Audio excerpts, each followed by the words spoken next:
Итак, добрый день. Приехал Peugeot 508. Хочу поменять опорные подшипники передних стоек. Крутили 3 гайки.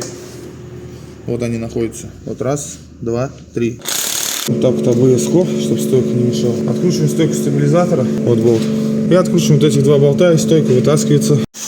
Вот открутили стойку стабилизатора. Вот открутили второй болт. Держим при этом все, чтобы ничего не упало, не порвалось. Стойка в сборе. Берем башку на 21. Разобрали, вот старый опорный подшипник сняли уже. Вот поставили новый. Ставим гайку.